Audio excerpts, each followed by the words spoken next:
ఆమేన్. హల్లెలూయా. దేవుని నామమునకు మహిమ కలుగును గాక. కూడి వచ్చిన మీ అందరికీ మన ప్రభువును రక్షకుడైన యేసుక్రీస్తు వారి నామములో మీ అందరికీ వందనాలు.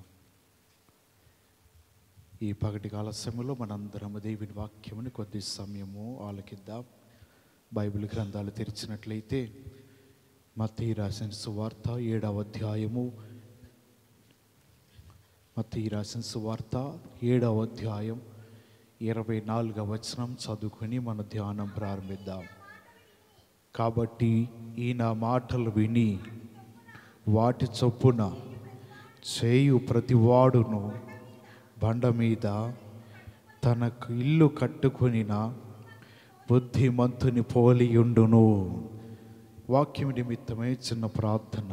మహాగరుడ మా ప్రభువా, నీకు స్తోత్రాలు. ఈ పగటి కాలస్యంలో ప్రభువా, ఈ నెల ఆఖరి పునరుద్ధాన ఆరాధనలో నీ బిడ్డలతో మాట్లాడటం నిలబడి ఉండగా మీ నోటికి నన్ను బోరుగా వాడుకుని చేరి వచ్చిన ప్రజలందరితో మీరే మాట్లాడి మహిమ పొందమని యేసు పరిశుద్ధ నామములో ప్రార్థన చేసి అడుగుచున్నాను మా పరమ తండ్రి, ఆమేన్. మనం చదివిన మాట మత్తయి రాసిన సువార్త 7వ అధ్యాయం 24వ వచనం. కాబట్టి ఈ నా మాటలు విని వాటి చొప్పున చేయు ప్రతి వాడును బండ మీద తన ఇల్లు కట్టుకొనిన బుద్ధిమంతుని పోలియుండును. మనము నేర్చుకునే మాటలు ఏంటిదంటే బుద్ధిమంతుని, అలాగే బుద్ధిహీనులు వాళ్ళ క్రియలు ఎలాగుంటాయో చూద్దాం. బుద్ధిమంతులు రెండవది, బుద్ధిహీనులు వారి క్రియలు, వారి యొక్క పనులు, వారు చేసే విధానం ఎలా ఉంటుందో బైబిల్ గ్రంథంలో చూస్తున్నాం. మొదటిగా బుద్ధిమంతుల గురించి చూద్దాం. వారు చేసే పని ఏ విధంగా ఉంటుందంటే బండ మీద తమ ఇల్లు ఏం చేస్తారంట, కట్టుకుంటారు. బుద్ధిమంతులు అనగా తెలుగులో మనము వాడుక భాషలో అర్థం ఏంటిదంటే తెలివి గలవారు. ఈ తెలివి గలవారు చేసే పని ఏంటంటే బండ మీద ఇల్లు కట్టుకుంటారు. ఎప్పుడైతే ఈ బండ మీద ఇల్లు కట్టుకుంటారో అక్కడ రాయబడి ఉన్నది, వాన కురిసెను, వరదలు వచ్చెను, గాలి విసిరి ఆ ఇంటి మీద కొట్టెను, కానీ దాని పునాది బండ మీద వేయబడిన గనుక అది పడలేదు. తెలివి గలవారు బుద్ధిమంతులు చేసే పని ఏంటంటే ఇల్లు బండ మీద కట్టుకుంటారు. దాని మీదకి వరదలు వచ్చినా, లేకపోతే వర్షం వచ్చినా, గాలి వీసినా, ఏది వచ్చినా సరే వారి జీవితాలు కదిలించబడవు. ఎందుకనగా వారు బండ మీద కట్టబడి ఉన్న గృహాల వలె ఉన్నారు. ఈ పగటి కాల సమయంలో మనం వినవలసినది ఏంటిదంటే మన జీవితాలు వాక్యం అనే బండ మీద మనం కట్టుకోవాలి.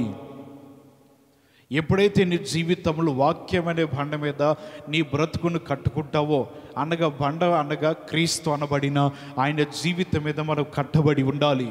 క్రీస్తు మనందరికీ తన సువార్తను తెలియపరిచి ఉన్నాడు. ఆయన జీవిత విధానమును మనందరికీ నేర్పించి ఉన్నాడు. చేయవలసిన పనులు ఏంటిది, ఎలా జీవించాలో, ఎలా నడుచుకోవాలో అన్నిటినీ కూడా మనకి తెలియపరిచి ఉన్నాడు. అటువంటి సమయంలో క్రీస్తు అనే బండ మీద మన జీవితాలు ఎవరైతే కట్టుకుంటారో వారందరూ కూడా తెలివి గలవారు లేదా బుద్ధిమంతులుగా ఉంటారు. హల్లెలూయా. వారి జీవితాలు బుద్ధిమంతుడిగా పోలి ఉంటాయి.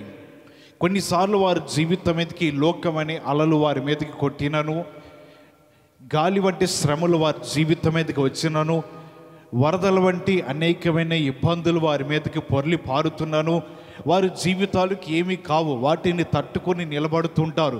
కృంగిపోక, వారి జీవితాలు పడిపోక, వారి జీవితాల శ్రమలకి కొట్టుకుని వెళ్ళిపోకుండా, వారు అటువంటి శ్రమలలో భయపడుకోకుండా, వారు ఆందోళన చెందకుండా, వారు ధైర్యంగా నిలబడాలంటే క్రీస్తు అనే బండ మీద ఎవరైతే బుద్ధిమంతులై తమ జీవితాలను, ఆత్మీయ జీవితములను, ఆత్మీయ బ్రతుకులను కట్టుకుంటారో వారందరూ కూడా జ్ఞానము కలిగిన వారు, తెలివి కలిగిన వారు. ఏది వచ్చినా సరే వారు కదిలించబడకుండా నిలబడతారంట. హల్లెలూయా. బుద్ధిహీనులైతే వారి జీవితంలో నేల మీద కడుతూ ఉంటారు. లేకపోతే ఇసుకలో కడుతూ ఉంటారు. అనగా వారి జీవితాలు వాక్యం మీద కట్టుకోకుండా లోకంలో కట్టుకుంటూ ఉంటారు. వాక్యం మీద వారి జీవితాలు స్థిరపరచబడకుండా లోకంలో స్థిరపరచుకుంటూ ఉంటారు. అటువంటి సమయంలో శ్రమలు వచ్చినను, లేకపోతే కష్టములు వచ్చినను, బాధలు వచ్చినను, వరదలు వచ్చినను, గాలి వీసినను వారి జీవితాలు నిలబడలేవు. కారణం ఏంటంటే వారు క్రీస్తు అనే బండ మీదను వాక్యం మీద వారి జీవితాలు కట్టబడి ఉండలేదు. ఎవరి జీవితాలు అయితే వాక్యం మీద కట్టబడుతుంటాయో, క్రీస్తు అనే బండ మీద కట్టబడుతుంటాయో, క్రీస్తు చూపించిన మార్గములలో వారి జీవితాలు కట్టబడి ఉంటాయో, అటువంటి వారందరూ కూడా వారి బ్రతుకుల మీద ఏది కెరటాల వలె వారి జీవితంలోకి వరదలు వచ్చినను వారు కదిలించబడరు. కారణం ఏంటంటే క్రీస్తు మన జీవితాలు, మన పాదములను బెనకనీయకుండా ఆయన కాపాడుతూ ఉంటాడు. హల్లెలూయా. ఇటువంటి జీవితాలు కలిగి ఉండాలంటే బండ మీద మన జీవితాలు కట్టబడి ఉండాలి. ఎవరు కట్టుకుంటారు? బుద్ధిమంతులైన వారు. ఎవరు వారి జీవితాలు బండ మీద కట్టుకొని అన్నిటినీ తట్టుకొని నిలబడతారంటే తెలివి గలవారు ఈ విధంగా నిలబడతారని వాక్యం ద్వారా మనం తెలుసుకుంటున్నాం. మోషే ఇశ్రాయేలు ప్రజలందరినీ కూడా పరిపాలిస్తున్న దినములలో వారికి తీర్పు తీర్చడానికి కొంతమంది న్యాయాధిపతులను ఏర్పరచాలని ఆయనకు ఆలోచన వచ్చింది. దేవుడు చక్కటి ఆలోచన ఇత్రో కూడా ఇస్తున్నాడు. ఇటువంటి మాటలు బట్టి మోషే దేవుడి దగ్గర కనిపెట్టి ప్రార్థన చేసినప్పుడు దేవుడు అంటున్నాడు, జ్ఞానవంతులను నువ్వు ఏర్పరచుకో, అనగా బుద్ధి కలిగిన వారిని న్యాయాధిపతులుగా ఏర్పరచు. ఈ బుద్ధి కలిగిన న్యాయాధిపతులు ఏం చేస్తారంటే న్యాయం తీరుస్తున్నప్పుడు వారికి ఉన్నవారైనా లేనివారైనా మధ్యస్థితిలో ఉన్న ఎవరి మీద పక్షపాతం చూపించకుండా వారు న్యాయం తీరుస్తున్నప్పుడు ఎదుట మనుషులను చూసి భయపడుకోకుండా వారు న్యాయాధిపతులుగా ఉండాలి అంటే బుద్ధిమంతులను ఏర్పరచుకో. ఈ మాటను బట్టి మోషే బుద్ధిమంతులైన న్యాయాధిపతులను ఏర్పరచుకుని వారందరి మీద న్యాయాధిపతులను 1000 మందికి ఒకరిగాను, 100 మందికి ఒకరిగాను, 50 మందికి ఒకరిగాను, 10 మందికి ఒకరిగా న్యాయాధిపతులను ఏర్పరిచారు. వారిలో బుద్ధి కలిగిన వారు ఉన్నారు, అనగా తెలివి కలిగిన వారు ఉన్నారు. ప్రజలకు తీర్పు తీరుస్తున్నారు. కఠినమైన వ్యాజ్యం ఉన్నాడు, ఎలా మోషే యొద్దకు తీసుకురావాలి. చిన్న చిన్న గొడవలు తగాదములైతే ఆ న్యాయాధిపతులే తీర్చాలి. అనగా వారిలో ఉండవలసి ఏంటంటే తెలివి ఉండాలి, వారు బుద్ధిమంతులై ఉండాలి. ఎవరైతే బుద్ధిమంతులై ఉంటారో వారందరూ ప్రజలకు న్యాయం తీర్చగలరని మోషే ఆలోచన చేసి ప్రజలకి మాటను తెలియపరిచినప్పుడు బుద్ధి కలిగిన న్యాయాధిపతులను ఏర్పరచుకుని వారి మీద న్యాయాధిపతులుగా ఏర్పరిచాడు. హల్లెలూయా. ఈ న్యాయాధిపతులు ఏ విధంగా ఉండాలంటే దేవుని మాటలు తెలుసుకుని ఉండాలి, దేవుడు ఇచ్చిన ఆజ్ఞలను తెలుసుకుని ఉండాలి, దేవుని మాటలు ఏంది వారు శ్రద్ధ వహిస్తూ ఉండాలి. అలాగే దేవుడిచ్చిన న్యాయ విధులను వారు పాటిస్తూ ఉండాలి, దేవుడిచ్చిన ధర్మశాస్త్రమును వారు అనుసరిస్తూ ఉండాలి. ఇలాగ అనుసరించినట్లయితే దానిలో రాయబడిన మాటల ప్రకారం తీర్పు తీరుస్తూ ఉంటారు. ధర్మశాస్త్రంలో ఉన్న మాటల ప్రకారంగా న్యాయం తీరుస్తూ ఉంటారు. ధర్మశాస్త్రం ఏమి బోధిస్తుందో దానిని ముందు పెట్టుకుని ప్రజలందరి మీద పక్షపాతం చూపించకుండా న్యాయం తీర్చగలరు. అందరు బట్టి మోషే ఎవరిని బట్టితే వారు న్యాయాధిపతులుగా ఏర్పరచవద్దు, ఈ ప్రజలందరూ విస్తరించి ఉన్నారు, వారందరికీ తీర్పు తీర్చాలంటే నువ్వు చేయవలసిన పని ఏంటంటే న్యాయాధిపతులను బుద్ధి కలిగిన వారిని మాత్రమే నువ్వు ఏర్పరచాలి. ఈ మాటను బట్టి మోషే బుద్ధిమంతుల న్యాయాధిపతులను ఏర్పరిచి ఉన్నాడు. వారందరూ న్యాయం తీరుస్తున్నారు. క్రీస్తు అనే బండ మీద వారి జీవితాలు కట్టబడినప్పుడు వారు ఏది వచ్చినా సరే తట్టుకొని నిలబడతారన్నట్లుగా ఈ న్యాయాధిపతుల జీవితాలు న్యాయాధిపతులు ఉండటమే కాదు కానీ వారి జీవితాలు ధర్మశాస్త్రం మీద కట్టబడుతున్నాయి. ధర్మశాస్త్రాన్ని త్రిప్పివేసి ధర్మశాస్త్రమును కాదని దేవుని మాటలు త్రోసివేసి వారు న్యాయం తీర్చడానికి కుదరదు. వారి జీవితాలు ధర్మశాస్త్రం మీద కట్టబడి ఉండాలి, అనగా దేవుని మాటల మీద వారి జీవితాలు కట్టబడి ఉండాలి. దేవుడిచ్చిన ఆజ్ఞల మీద వారి జీవితాలు స్థిరపడి ఉండాలి. ఈ ఆజ్ఞలను బట్టి వారు తీర్పు తీరుస్తూ ఉండాలి. దేవుడిచ్చిన న్యాయ విధులని అన్నిటిని అనుసరించి న్యాయమైన పరిపాలన వారు చేస్తూ ఉండాలి. ప్రజలందరికీ ఒకే విధమైన తీర్పు తీర్చాలి. ఎందుకంటే అన్నిటికీ కూడా తీర్పు తీర్చువాడు మొదటిగా దేవుడే ఉన్నాడు. హల్లెలూయా. ఈ మాటలన్నిటిని బట్టి మోషేకి పని అప్పచెప్పినప్పుడు మోషే ప్రజలందరిలో కూడా బుద్ధిమంతులను ఏర్పరుచుకుంటున్నాడు. ఆనాటి కాలంలో న్యాయాధిపతులు ధర్మశాస్త్రం మీద తమ జీవితాలు కట్టబడి ఉండి ప్రజలందరినీ కూడా స్థిరపరుస్తున్నారు. తొలగిపోకుండా దేవుని మాటలు విడిచిపెట్టకుండా వారి జీవితాలు కాపాడుతున్నారు. ఈనాటి కాలంలో అయితే మనము క్రీస్తు అనే బండ మీద మన జీవితాలు కట్టబడుతూ ఉండాలి. క్రీస్తు అనే వాక్యం మీద మన జీవితాలు కట్టబడుతూ ఉండాలి. క్రీస్తు మనకి ఏమి బోధించాడు, వేటిని అనుసరించమన్నాడో వాటన్నిటిని అనుసరిస్తూ జాగ్రత్తగా నడుచుకోవాలని దేవుని వాక్యము తెలియపరుస్తున్నది. ఒకవేళ మన జీవితాలు క్రీస్తు అనే బండ మీద కట్టుకోకపోతే నీవు నిలబడలేవు. శ్రమ వచ్చినప్పుడు కృంగిపోతావేమో, శ్రమ వచ్చినప్పుడు చూస్తూ భయపడుతావేమో. కొన్నిసార్లు శ్రమ వచ్చినప్పుడు నీ జీవితాలు స్థిరంగా నిలబడలేక అటు ఇటు ఊగిసలాడుతూ కొద్ది సమయం దేవునిలోను, కొద్ది సమయం లోకంలోను, కొద్ది సమయం శరీర సంబంధంగా నీ జీవితాలు ఉండటం వలన నీకు ఉపయోగం లేదు. కానీ క్రీస్తు అనే బండ మీద మన జీవితాలు కట్టుకొనిన వారే దేవుని దృష్టిలో బుద్ధిమంతులు వారిని పోలి ఉన్నారు. హల్లెలూయా. ఈ విధమైన బుద్ధిమంతులు కలిగి జీవించాలని ఇక్కడ లేఖనాల్లో రాయబడుతూ ఉన్నది. ఎవరైతే ఈ లేఖనం అనుసరిస్తూ ఉంటారో వారందరూ బుద్ధివంతులై ఉంటారు. బుద్ధిహీనులు దేవుడు కోరుకోవట్లేదు. బుద్ధిహీనులతో దేవుడు ఆయన మాట్లాడటం లేదు. బుద్ధిహీనులు చూసి దేవుడు అంటున్నాడు, ఇక్కడి నుంచి మీరు తొలగిపోండి, మీరెవరో నేను ఎరుగను అంటున్నాడు. బుద్ధి కలిగిన వారిని అంటున్నాడు, రండి మీరు నాతో పాటు ఉన్న రాజ్యంలో మీరు ఉండుటకు యోగ్యులై ఉన్నారు, అటువంటి విందులో మీరందరూ పాల్గొనవచ్చని బుద్ధిమంతులను దేవుడు తన వెంట పెట్టుకుని తీసుకుని వెళ్ళిపోతున్నాడు. బుద్ధిహీనులైన లోపలికి రావటానికి దేవుడు ద్వారములు మూసివేశాడు. అనగా వారి జీవితాలు క్రీస్తు అనే వాక్యము మీద, క్రీస్తు అనే బండ మీద వారి జీవితాలు కట్టబడి ఉండలేదు. వారి జీవితాలు స్థిరమైన పునాది లేదు. వాక్యం అనే మాటలు వారి జీవితానికి లేవు. వారు తమ ఇష్టం వచ్చినట్లుగా తమ జీవితాలు నడుస్తూ కొనసాగుతున్న వారి జీవితాలు చూసినట్లయితే బుద్ధిహీనులుగా జీవిస్తున్నారు. ఇటువంటి వారిని దేవుడు అంటున్నాడు, మీరు నా రాజ్యానికి యోగ్యులు కాదు, రావటానికైనాను, వండుటకైనాను, అడుగు పెట్టుటకైనాను మీరెవ్వరో నేను ఎరుగనని దేవుడు ఖండితమైన మాట చెప్తున్నాడు. ఈ పగటి కాల సమయంలో మనం దేవుని దృష్టిలో బుద్ధిమంతులుగా ఉన్నామా, బుద్ధిహీనులుగా ఉన్నామా జాగ్రత్తగా మనం గమనించాలి. ఒకసారి ఒక తల్లిగారు తన కుటుంబం నుంచి వెలివేయబడ్డారు, గెంటివేయబడ్డారు. ఆమె జీవితం వృద్ధాప్యంలో ఉన్నప్పుడు తన ఇంటిలో ఉన్న కొడుకు కోళ్ళు బయటికి గెంటి వేసినప్పుడు ఆమె జీవితము దుఃఖముతో కన్నీరు కార్చుకుంటూ బయటికి వెళ్ళిపోయింది. ఈ బయటికి వెళ్ళిపోయిన తర్వాత ఆమె పని ఎత్తుకోవడానికి కష్టపడుతున్నది. అంటే వృద్ధాప్యంలో ఉన్నది కాబట్టి ఎక్కడ పడితే అక్కడ పనిలోకి వారు చేర్చుకోరు. ఇటువంటి సమయంలో ఎత్తుకుంటూ ఉండగా ఒక చోట ఒక పనికి ఆమె మాట్లాడుకుని అక్కడ స్థిరపడాలని ఆలోచన కలిగి ఉన్నది. వారి ఇంట్లో వాళ్ళకి వంట చేయటము, భోజనం వండటం, వారికి పెట్టడం.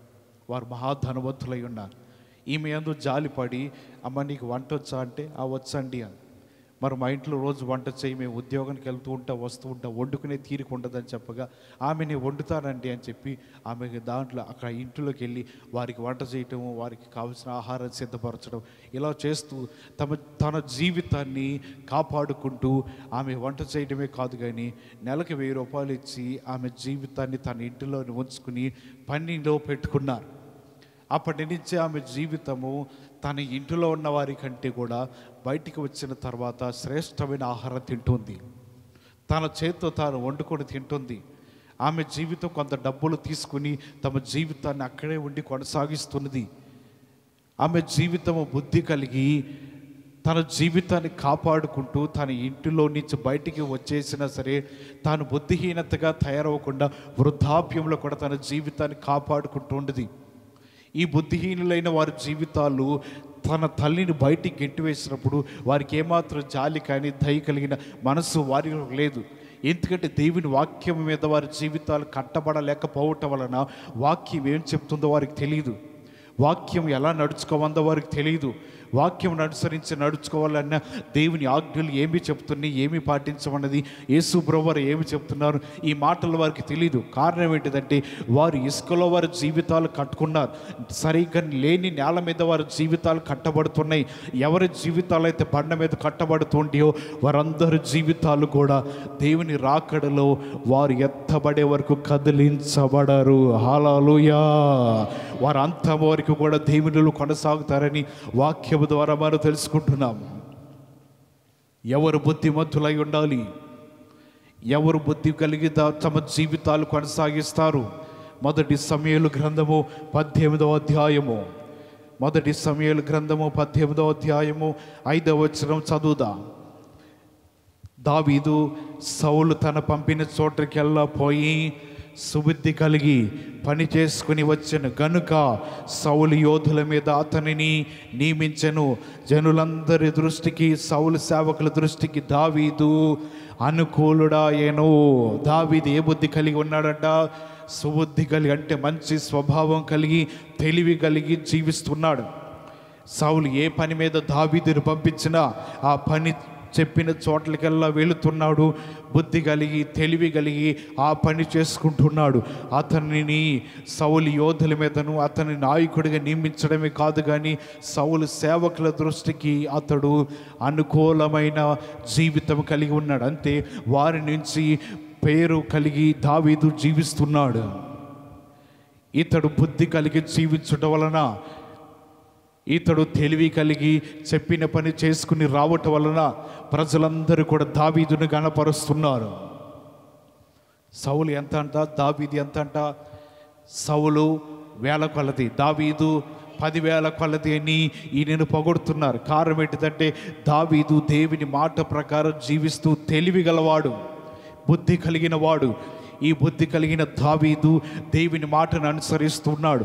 అనుసరించి జీవించటం ద్వారా ఎక్కడికి వెళ్ళినా, ఏ ప్రాంతానికి వెళ్ళినా, ఏ చోట్లకి వెళ్ళినా ఆయన తన పనిని పూర్తి చేసుకుని వస్తున్నప్పుడు ప్రజలందరి సేవకుల దృష్టికి, సౌలు దగ్గర ఉన్న పరిచారకుల దృష్టికి కూడా దావీదు పేరు పొందుకుని జీవిస్తున్నప్పుడు అక్కడున్న ప్రజలందరూ దావీదుని గణపరుస్తున్నారు, దావీదుని పొగుడుతున్నారు, దావీదుకి జయాపజయాలు కొడుతున్నారు. ఈ మాట అతనికి నచ్చల. అయినా సరే దావీదు తన బుద్ధిని విడిచిపెట్టలేదని కింద వచనములు కనబడుతుంది. 14వ వచనం ఉన్నది, మరియు దావీదు సమస్త విషయములలో సుబుద్ధి కలిగి ప్రవర్తింపగా యెహోవా అతనికి తోడుగా ఉండెను. అతడు బుద్ధి కలిగి జీవించడం ద్వారా దేవుడు అతనికి తోడుగా ఉంటున్నాడు. అతను చేస్తున్న పనులన్నిటిలో కూడా దేవుడు అతనికి తోడుగా ఉండడానికి కారణం ఏంటిదంటే బుద్ధి కలిగి జీవిస్తున్నాడు, తెలివి కలిగి జీవిస్తున్నాడు. దావీదు పక్షమున దేవుడు ఉన్నాడు. అందుని బట్టి ఈయన బుద్ధిని విడిచిపెట్టకుండా క్రమముగా జీవిస్తూనే ఉన్నాడు. సౌలు అయితే పగబడుతున్నాడు. నన్ను పొగడకుండా దావీదుని పొగుడుతున్నారండి. దావీదు తెలివి గలవాడు, అందుకే దావీదుని పొగుడుతున్నారు. దావీదు సుబుద్ధి కలిగిన వాడు, అందుకే దావీదుకి 10,000 కొలదంటున్నారు. దావీదు పోయిన చోటలకెల్లా సరే తన తెలివిని నమ్ముకుని, తాను దేవుడిచ్చిన జ్ఞానము నమ్ముకుని, బుద్ధిని నమ్ముకుని జీవిస్తున్నాడు. కాబట్టి ఎక్కడికి వెళ్ళినా సరే అందరి దృష్టికి అనుకూలంగా కనబడుతున్నాడు. సౌలైతే దేవుని మాటలు అనుసరించి తన జీవితాన్ని క్రమంగా జీవించకుండా అనేక మారులు దేవుని మాటలు ధిక్కరించి తెలివిగా జీవించలేకపోయాడు. దావీదు తెలివిగా జీవించటం వలన ప్రజలందరి దృష్టిలో మంచి జీవితం కలిగి జీవిస్తున్నాడు. సౌలు పగబట్టినా, సౌలు తన జీవితాన్ని హద్దమందించాలని ఆలోచన చేసిన దేవుడు బుద్ధి కలిగిన వారికి మాత్రమే తోడుగా ఉంటాడు. హల్లెలూయా. ఈ బుద్ధి కలిగిన దావీదుకి దేవుడు తోడుగా ఉండటం వలన ఏ ప్రాంతంలోకి వెళుతున్నా సరే సౌలు ఖడ్గానికి దావీదు దొరకలేదు, సౌలు శత్రువులకి దావీదు దొరకలేదు. ఏ ప్రాంతంలో ఉన్నా సరే దావీదు బుద్ధి కలిగిన వాడే జీవిస్తున్నాడు. దావీదు దేవుని మాటలు అనుసరించి జీవిస్తున్నాడు. దావీదు ఇలా నడుచుకోవడం వల్ల బుద్ధి కలిగిన వారికి మాత్రమే దేవుడు తోడుగా ఉంటాడు. బుద్ధిని అనుసరించి జీవిస్తున్న వారికి మాత్రమే దేవుడు అనేక సార్లు మరణం నుంచి తప్పిస్తూ ఉంటాడు. తెలివిగా జీవిస్తున్న వారికి మాత్రమే దేవుడు తోడుగా ఉంటాడు.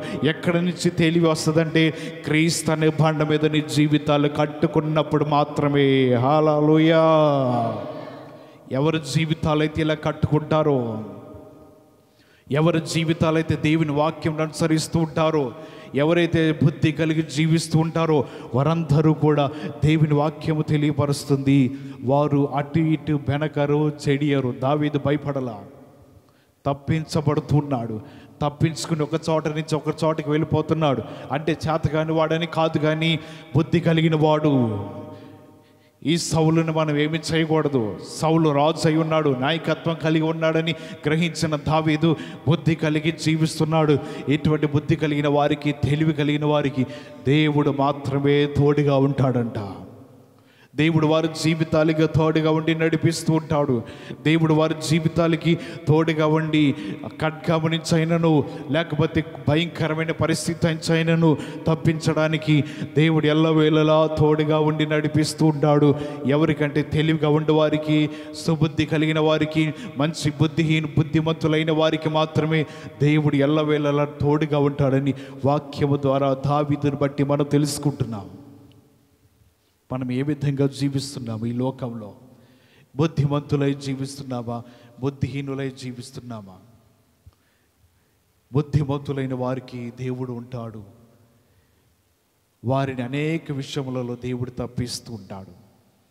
బుద్ధిహీనులైన వారిని దేవుడు తప్పించడు. వారి బుద్ధిహీనత బట్టి వారు వంకర త్రోవలో నడుస్తూనే ఎక్కడో ఒక చోట వారు పడిపోతూ ఉంటారు. కానీ బుద్ధి కలిగి జీవిస్తే నీ జీవితానికి దేవుడు ఎప్పుడు కూడా చెయ్యి విడిచిపెట్టకుండా, దావీదు బుద్ధి కలిగి ఉండటం వలన ఎక్కడికి పోయినా, ఏ చోట్లకు వెళ్ళినా, సౌలు ఖడ్గం నుంచి తప్పించబడుతున్న బుద్ధి కలిగిన దావీదుకి దేవుడికి తోడుగా ఉండి సౌలు ఖడ్గం నుంచి అతన్ని తప్పిస్తూనే అతన్ని తీసుకుని వెళ్ళి తరమబడుతూనే సింహాసనం ఎక్కించాడు. సింహాసనం ఎక్కించడానికి దావీదు అంత సమయం పట్టింది. పరిగెడుతున్న ఆయన అనుకున్నాడు, ఇంకెంత దూరం పరిగెత్తాలి, ఇంకెక్కడెక్కడ దాక్కోవాలి. దావీదు, నీకు ముందు ఒక సింహాసనం అనేది, చాలా దూరం అనేది. నువ్వు యాత్ర చేసి సౌలు ఖడ్గం నుంచి తప్పించబడుతుండాలి. ఆయన తప్పించబడుతున్నాడు, అనేక ప్రాంతాలు వెళ్ళిపోతున్నాడు, అనేక రాజుల దగ్గరికి తలదాచుకున్నాడు, వెళ్ళిపోతున్నాడు. దావీదుని సింహాసనం దగ్గర దాకా తీసుకొచ్చి సింహాసనం మీద కూర్చోబెట్టాడు. ప్రజలందరి మీద రాజుగా నియమించాడు. వెనక్కి తిరిగితే అతని జీవితము సింహాసనం మీద ఎక్కడానికి అతను పడిన ప్రయాస చాలా కనబడుతుంది. అతను పడిన వేదన చాలా కనబడుతుంది. అనేక చోట్లకెల్లా పారిపోతున్నాడు, సౌలుకి దొరకకుండా వెళ్ళిపోతున్నాడు. కారణం ఏంటిదంటే దావీదు బుద్ధి కలిగి జీవిస్తున్నాడు. యుద్ధం చేయగలిగిన సామర్థ్యత ఉంది, కానీ సుబుద్ధి కలిగి ఉండి సౌలు మీద ఎదురు తిరగలేదు. సుబుద్ధి కలిగి జీవిస్తున్నాడు కాబట్టి సౌలుని అభిషక్తుడై ఉన్నాడు, నేను అతను ఏ హాని చేయకూడదని తన జీవితంలో జీవిస్తున్నాడు. ఇలా జీవించడం వలన దావీదు జీవితం ఎక్కడికి వెళ్ళినా, ఏ ప్రాంతంలో ఉన్నా, ఏ చోటలకు వెళ్ళినా సరే అతనికి తోడై ఉండటం వల్ల ప్రతి పనిని కూడా ఆయన ముగించుకొని వస్తున్నాడు. హల్లెలూయా. దేవుని మాటలు వింటున్న మనము బుద్ధి కలిగి జీవించాలి, బుద్ధిమంతులై ఉండాలి. అటువంటి వారంట బండ మీద తమ ఇల్లు కట్టుకొనిన వారిలా పోలి జీవిస్తారని దేవుని వాక్యము సెలవిస్తుంది. మోషే ఇశ్రాయేలు ప్రజలకి చెప్తున్నాడు, మనందరం ఒక మందస్సాన్ని తయారు చేయాలి, ఒక మందస్సాన్ని తీసుకుని రావాలి, మన మధ్యన దేవుడు ఉండాలి. ఆ మందస్సం తయారు చేయడానికి ఏం కావాలి? కావలసినవన్నీ వెండి, బంగారములు, దానికి కావలసిన తోళ్ళు, దారములు అన్నిటిని కూడా చెప్పాడు. వీటన్నిటిని మీరు తీసుకురండి. ఎప్పుడైతే ఈ మాట చెప్పారో బుద్ధి కలిగిన వారందరూ, వారికి అంతరికి వారే బుద్ధి పుట్టుకు రాగా, అలాగే తెలివిగా వారు జీవించిన వారందరూ మోషే చెప్పిన వాటి ప్రకారం అన్నిటినీ తీసుకుని వచ్చి మోషేకి అప్పగిస్తూ ఉన్నారు. హల్లెలూయా.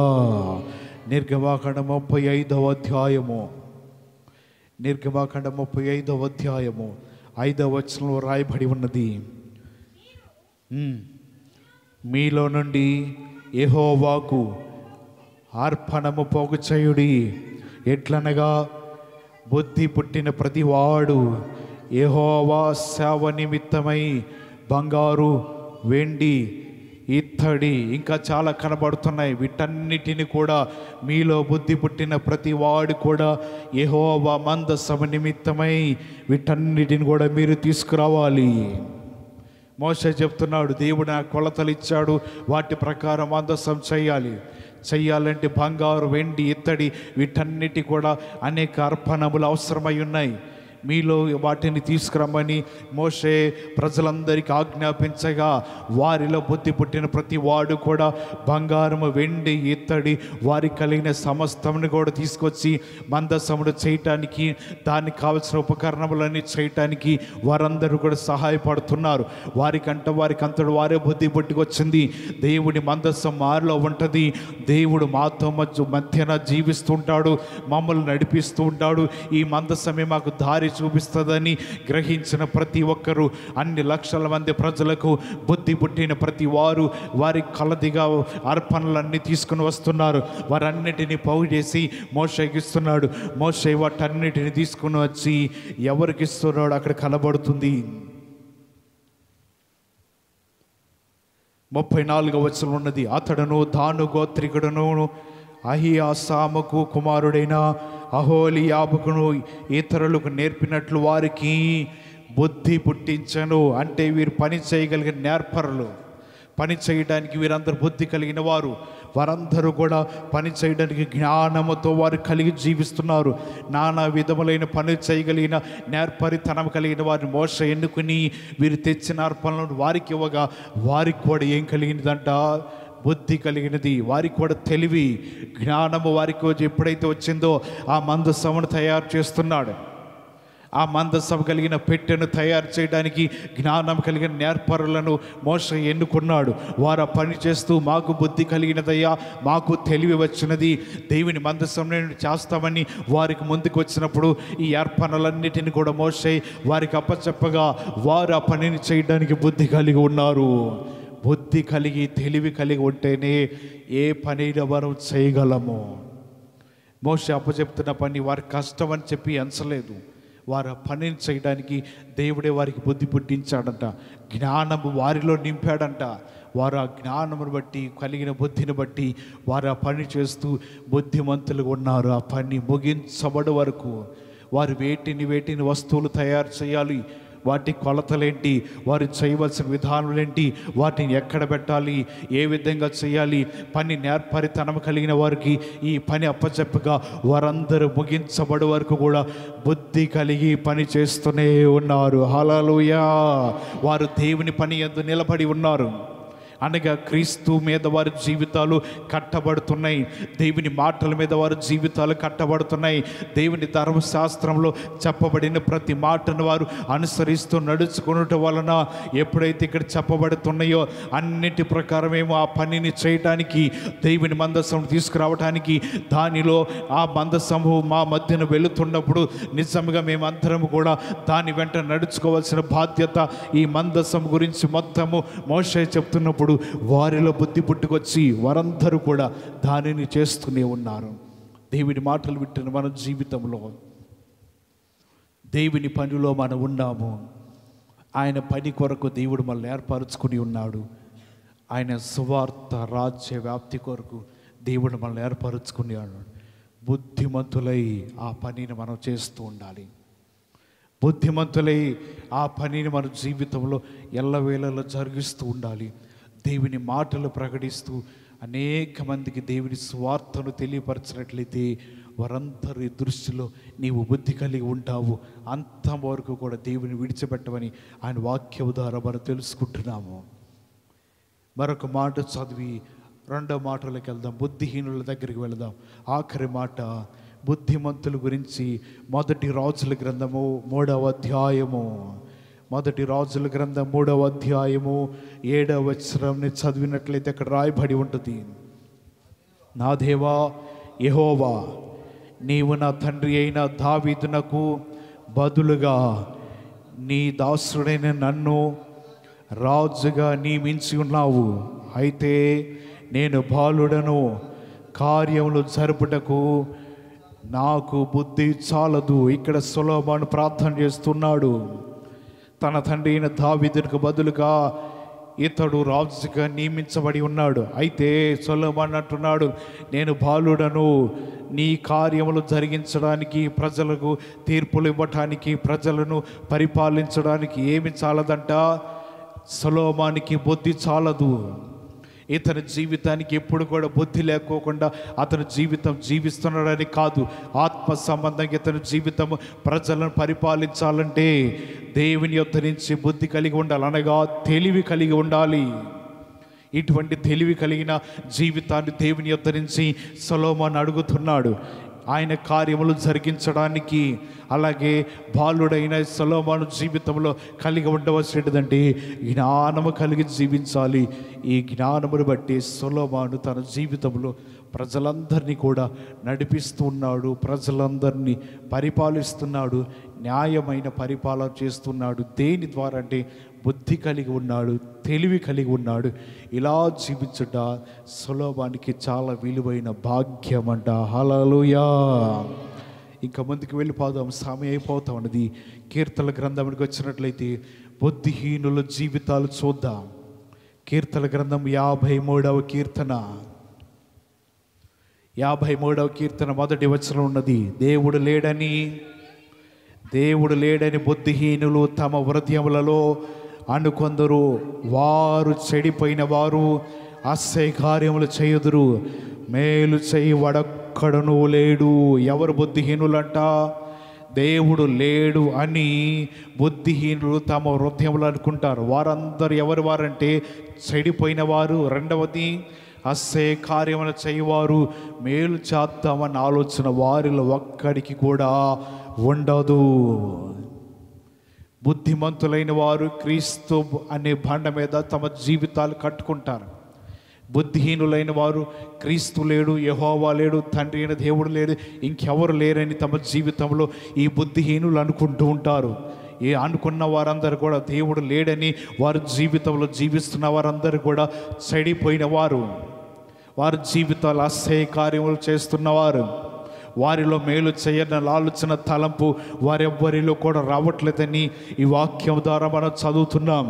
ఎవరు బుద్ధిహీనులంటే దేవుని మాటను అనుసరించి, దేవుని వాక్యం అనుసరించకుండా వారి జీవితంలో తమ ఇష్టం వచ్చిన నడకను జీవిస్తున్న వారందరూ కూడా బుద్ధిహీనులు.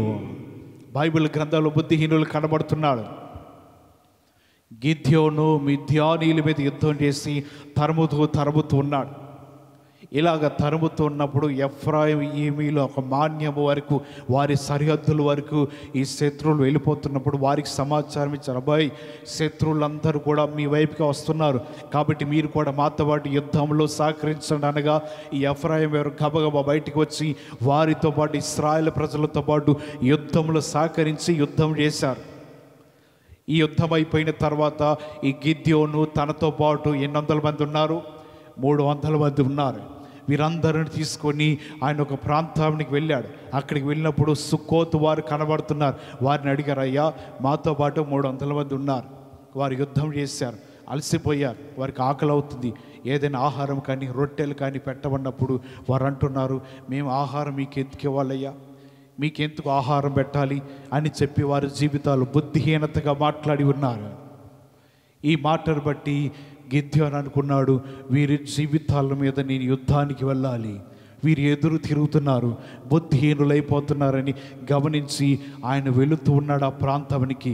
ఆ సుక్కోతు వారిలో వచ్చి ఒక వ్యక్తిని కనుక్కున్నాడు. అబ్బాయి నువ్వు ఇట్రా అన్నాడు. ఎవరు వ్యక్తి రా, నువ్వు ఎవరికి చెందినవాడు అన్నాడు. నేను సుక్కోతు గోత్రమునికి చెందినవాడిని, నా ప్రజల మధ్యన నివసిస్తున్న వారిని. నీ ప్రజలు ఎక్కడున్నారు చూపించగలవా? చూపిస్తానయ్యా. చూపించినప్పుడు 77 మందిని చూపించాడని అధికారుల్లో వారందరినీ కూడా గిద్యోను ఆ సమయంలోని వారిని హతమార్చేశాడు. ఎందుకంటే వీరు బుద్ధిహీనులైపోతున్నారు. ఎటువంటి బుద్ధిహీనులు అంటే న్యాయాధిపతుల గ్రంథము 8వ అధ్యాయము 16వ వచనంలో కనబడుతుంది. న్యాయాధిపతుల గ్రంథము 8వ అధ్యాయము 16వ వచనం, ఆ ఊరి పెద్దలను పట్టుకొని నూర్చు కొయ్యలను ఆ బొమ్మ జయముడలను తీసుకొని వాటి వలన సుక్కోతు వారికి ఏం చెప్పాడంట? బుద్ధి చెప్పాడు. అంటే వారికి అంతమందిలో ఏమి లేదు, బుద్ధి లేదు, బుద్ధిహీనులైపోతున్నారు. ఆహారం పెట్టండి అయ్యా అని అడుగుతున్నాడు గిద్యోను వారిని. బుద్ధిహీనత కలిగి వారు మాట్లాడుతూ ఆహారం పెట్టకపోగా వారు చేసిన పని ఏంటంటే దూషిస్తున్నారంట. ఆహారం మీకు ఎత్తుకు పెట్టాలని దోషణకరమైన మాటలు వారి నోట నుంచి పలుకుతున్నప్పుడు ఈ గిద్యోను వారి మాటలన్నీ కూడా విన్నాడు. విని వారి జీవితాలలో ఏమాత్రం బ్రతకనీయకుండా వారిని హతమార్చాలని ఇతను ఆలోచన కలిగి ఉన్నాడు. 4వ వచనంలో గిద్యోను అతనితోనున్న 300 మంది అలసటగానున్న శత్రువులను తరుముచు యొర్దాను వద్దకు వచ్చి దాటిరి. అతడు, నా వెంటనున్న జనులను అలసి ఉన్నారు, ఆహారమునకు రొట్టెలు వారికి దయచేయుడి. మేము మిద్యాను రాజులైన జెబోహును సల్మునాను తరుముచున్నామని సుక్కోతు వారితో చెప్పగా వారు అంటున్నారు, మేమెందుకు మీ సేనలకు ఆహారం ఇవ్వాలి అని వారి జీవితంలో అడుగుతున్నాడు. అటువంటి సమయంలో గిద్యోను వారిని ఏమాత్రముగా బుద్ధి చెప్పాలి అనుకున్నాడు.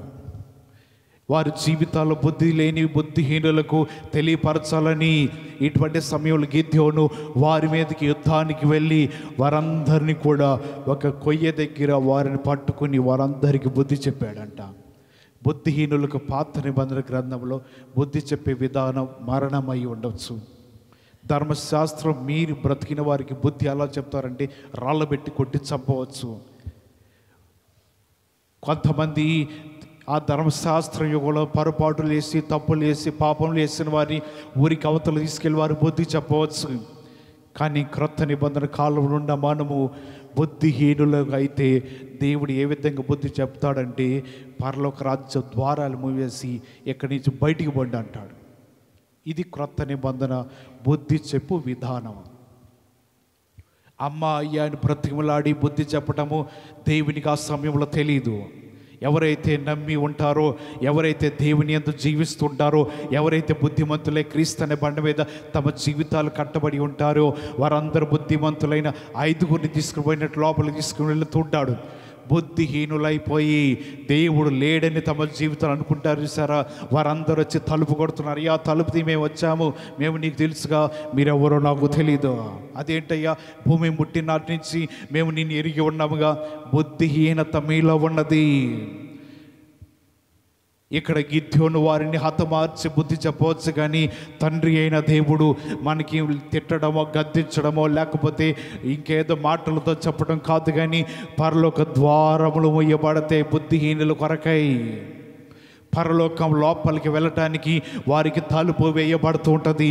తలుపు తట్టినా తలుపు యొద్ద నుంచున్నా మీరెవరో నేను ఎరుగను, మీ కొరకు మరొక 2 ఉన్నాయి, పాతాళం ఉన్నది, నరకం ఉన్నది, వాటిలోకి వెళ్ళిపోండి అని దేవుడు త్రోసివేస్తే మనకు దిక్కెవరు? బుద్ధి కలిగి ఉంటే క్రీస్తు అనే బండ మీద జీవితాన్ని కట్టుకో. బుద్ధిహీనత అయితే ఇక నీ జీవితము నేల మీద కట్టుకుంటావో, ఇసుక మీద కట్టుకుంటావో, లోకం మీద కట్టుకుంటావో, వాక్యాన్ని విడిచిపెట్టి కట్టుకుంటావో, నీ ఇష్టం. తీర్పు తీర్చువాడు ఆయన. ఆయన తీర్పుకి నేనైనా నువ్వైనా తల వంచి అంగీకరించాల్సింది. ఆయన పేరే న్యాయాధిపతి. అన్యాయం లేదు. నీతి న్యాయముల సింహాసనానికి ఆధారమంట. అటువంటి దేవుని ఎదుట బుద్ధిహీనత కలిగి ఉంటే రాజ్యంలో అడుగు పెట్టుటకైనను నీకున్న శక్తి సామర్థ్యం సరిపోదు. నువ్వు ఆయన రాజ్యంలో ఉండుటకైనను యోగ్యత లేదు. బుద్ధి కలిగిన వారు మాత్రమే ఆయన రాజ్యంలో ఉంటారు. వారి కోసమే రాజ్యము అలంకరించబడుతుంది. ఆఖరి మాట చెప్పి ముగిస్తాను. ఆమోసు గ్రంథము 5వ అధ్యాయము. ఆమోసు గ్రంథము 5వ అధ్యాయము 13వ వచనాన్ని చదవండి. ఆమోసు గ్రంథం 5వ అధ్యాయము 13వ వచనం, పేజీ నెంబర్ 757 పేజీ. 5వ అధ్యాయము 13వ వచనం. ఇది చెడు కాలము గనుక ఈ కాలమున బుద్ధిమంతుడు ఓరకొండవలెను. బుద్ధిమంతుడు చేయవలసిన పని ఏంటంట? ఓరకొండవలెను. నువ్వు ఓరకనే లేవంటే నీలో ఏముండట్టు? బుద్ధిహీనత ఉండట్టు. ఇది చెడు కాలము కనుక, కాలము చెడిపోయి ఉన్నది, లోకము చెడిపోయి ఉన్నది, ప్రజలు చెడిపోయి ఉన్నారు. ఈ విధంగా ఉన్న లోకంలో నువ్వు ఏం కలిగి ఉండాలంట? బుద్ధి కలిగి ఉండాలి. అంటే ఓరకుండాలి. మన నోటికి ఏం వేసేయాలి? తాళమో చెక్కమో ఏదో ఒకటి తగిలిచ్చి ఊరకుండాలి. ఊరకుండిన వారు బుద్ధిమంతులు అని. ఊరక లేకోకుండా నోటికి వచ్చినట్లు మాట్లాడిన వారు బుద్ధిహీనులు. వారు క్రీస్తు అనే బండ మీద కట్టబడిన జీవితాలు కావు. ఇక వారికి ఇష్టం వచ్చినట్లు ఎక్కడో వారి జీవితాలు కట్టుకుని అలాగ వారి జీవితాలు నిలబడుతున్నారు. కానీ గాలి వచ్చినా నిలబడరుగా వారి జీవితాలు. వరదలు వచ్చిన వారి జీవితాలు నిలబడవు కదా. వారి జీవితాలు తుఫాన్లు కొట్టిన నిలబడవు కదా. పేరుకు మాత్రమే వారు అలా నిలబడుతూ ఉంటారు, కానీ వేటిని తట్టుకోలేరు. వారి జీవితాలు నిలబడలేవు. కానీ ఓరకుండి వారి నోటిని జాగ్రత్తగా కాపాడుకోవాలి. ఇది చెడు కాలము గనుక బుద్ధిమంతుడైన వాడు ఓరకుంటాడు, బుద్ధిహీనుడైన వాడు నోరు వారేసుకుంటాడు. కాబట్టి మీకు అర్థమయ్యి ఉంటుంది, బుద్ధిహీనత ఉందా నాలో, బుద్ధి కలిగి జీవిస్తున్నానో మీకు అర్థమయ్యి ఉంటుంది. నీవు ఓరకుంటే బుద్ధి కలిగి ఉన్నావు, ఓరక లేకపోతే బుద్ధిహీనత కలిగి ఉన్నావు. తెలివి కలిగిన వారు ఏమి మాట్లాడకుండా నిదానంగా ఉంటారు. అన్నిటికీ యెహోవా చూసుకుంటాడు. లేకపోతే వారి జీవితాలు తెలివిగా లేకపోతే దేవుని పని కూడా మనమే చేస్తాం, మనమే తీర్పు చెప్తాం, మనమే న్యాయం చెప్తాం, మనమే నోరు బారేసుకుంటాం. కాబట్టి బుద్ధిలో ఉన్నావా, బుద్ధిహీనతలో ఉన్నావా, నీ క్రియలు ఎలాగ ఉన్నాయో ఈ పగటి కాల సమయంలో దేవుని వాక్యం ద్వారా పరీక్షించుకో. ఈ కొద్ది మాటలు బట్టి దేవుడు మిమ్మల్ని బుద్ధిమంతులుగా చేయునుగాక. అందరూ తలలు వంచండి, ప్రార్థన చేసుకుందాం.